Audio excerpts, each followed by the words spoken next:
Les deux premières œuvres littéraires de l'Europe sont deux longs poèmes. L'un de 15 000 vers, l'Iliade, l'autre de 13 000 vers, l'Odyssée.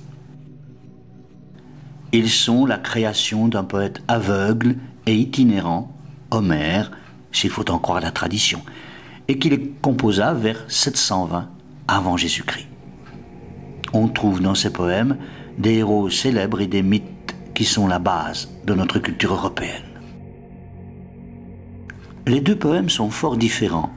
Le premier, l'Iliade, nous conte un épisode de la guerre de Troie, cette expédition de piraterie dirigée contre une riche cité d'Asie mineure et perpétrée par des guerriers venus de Grèce et qui se nomment eux-mêmes les Achéens. Les historiens les appellent plutôt les Mycéniens, en vertu d'une cité plus importante où vivait l'un de leurs grands personnages, Agamemnon, roi de Mycène. C'est là qu'ont été mis à jour une série de tombes avec notamment ce masque en or attribué à ce roi, ce qui est très improbable.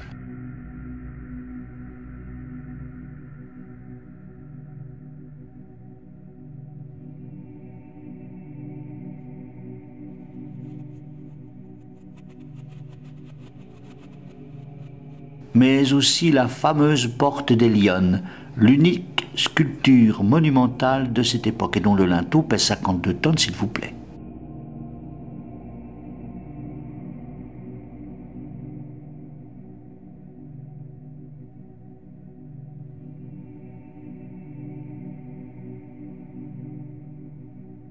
L'ensemble forme une forteresse où vivaient avec leur famille des seigneurs de guerre surveillant la vallée.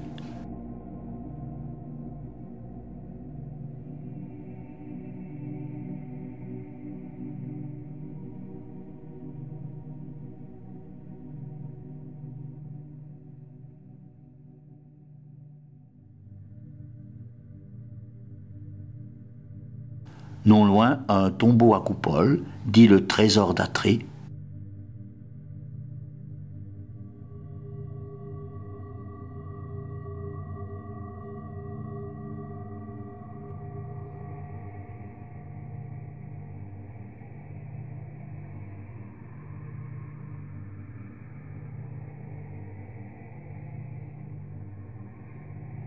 Un peu plus loin également, une autre forteresse aux murs cyclopéens, à Tyrinthe.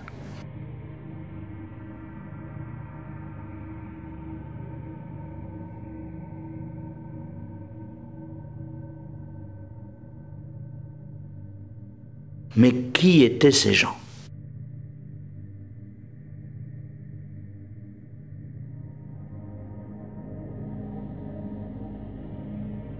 Sans doute ces guerriers querelleurs des Mégarones, ces habitations retrouvées un peu partout, à cette époque, parfois luxueusement décorées, comme ce Mégaron de la cité de Pylos, ou plus sommaire aussi parfois, pour une vie plus frugale.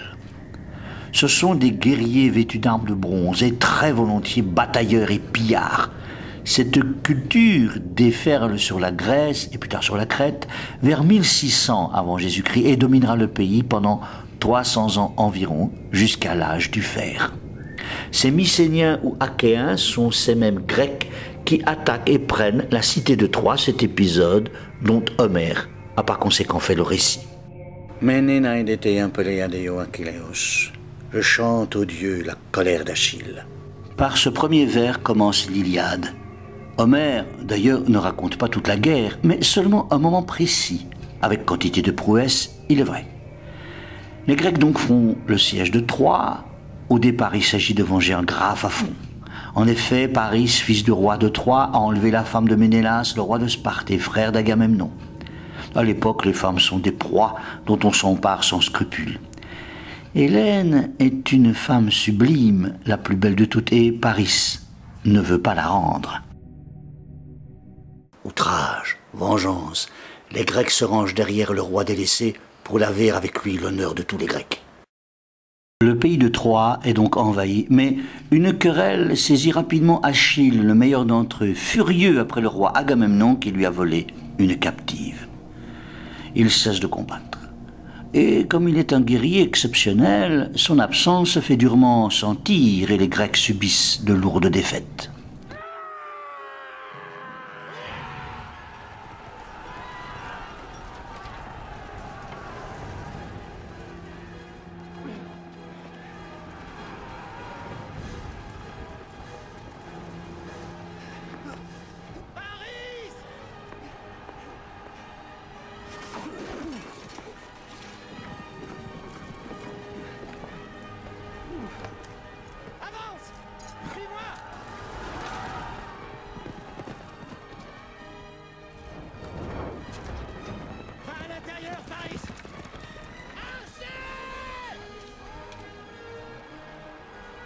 Nos hommes sont trop près des murailles.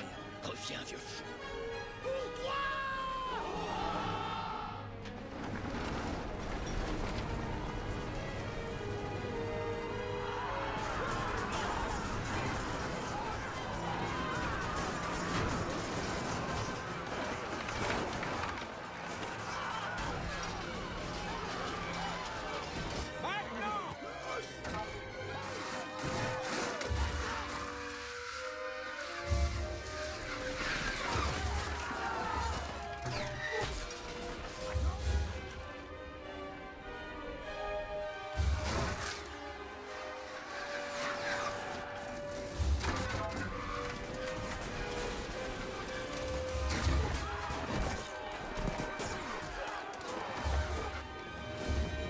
Reforme les rangs.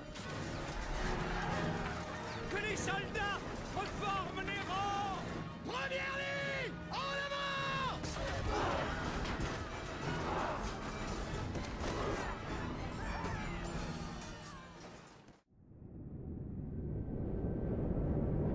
Le cousin et amant d'Achille, Patrocle, ne supporte pas ces désastres. Il revêt l'armure d'Achille et entraîne les Grecs dans une mêlée où, hélas, il est tué par Hector, le prince de Troie.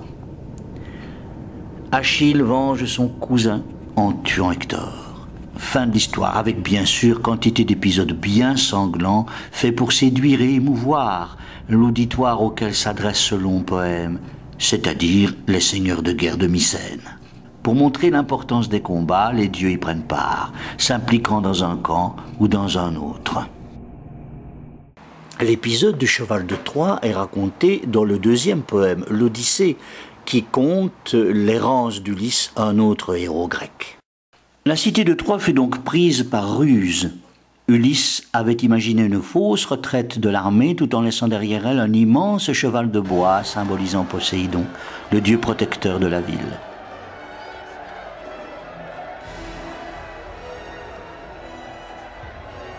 Les Troyens firent entrer le cheval dans leur cité pour leur malheur, car ils ignoraient que son ventre contenait des soldats.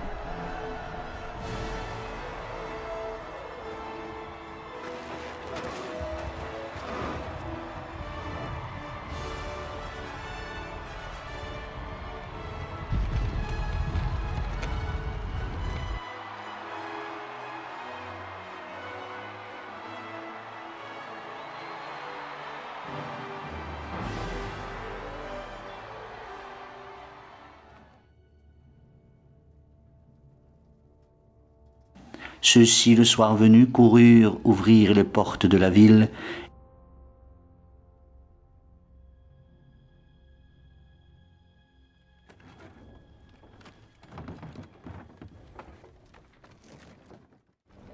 Et l'armée grecque étant revenue en silence, la livrèrent à un pillage destructeur.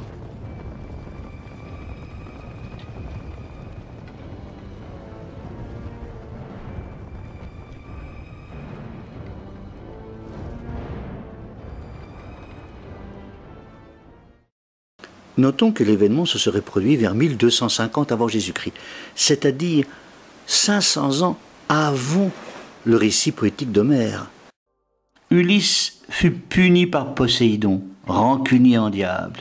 Il erra durant 10 ans sur les mers, avant de pouvoir regagner son royaume, l'île d'Ithaque, où l'attendaient son épouse Pénélope et son fils Télémaque. Errance conçue comme une punition pour les meurtres et les ravages. Ulysse, héros courageux et astucieux à travers lequel tous les Grecs de l'Antiquité se reconnaissaient, triomphe pourtant de tous les pièges semés sur sa route, comme le cyclope Polyphème, le chant des sirènes,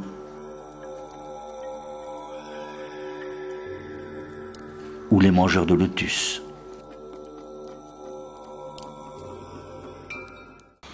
Si les Grecs de l'Antiquité n'avaient aucun doute quant à l'existence des héros d'Homère, on a longtemps cru par la suite que les deux poèmes étaient de pures inventions.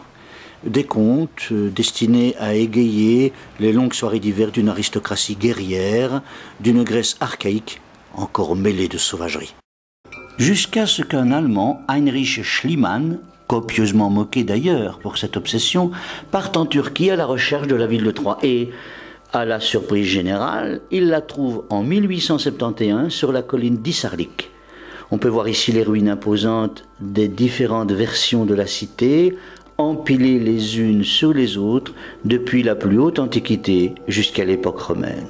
C'est également Schliemann qui fouilla le site de Mycène. Nous avons tous en mémoire tel ou tel épisode de l'Iliade ou de l'Odyssée. Nous les avons entendus tout petits en ignorant à coup sûr qu'on les raconte depuis des dizaines de générations. Le courage d'Achille qui préfère une vie courte mais glorieuse à une vie longue mais destinée à l'oubli. La ruse d'Ulysse, que les épreuves grandissent, ont imprégné notre culture occidentale dont, à vrai dire, l'Iliade et l'Odyssée sont les premiers pas. Play it, Mr. Toot!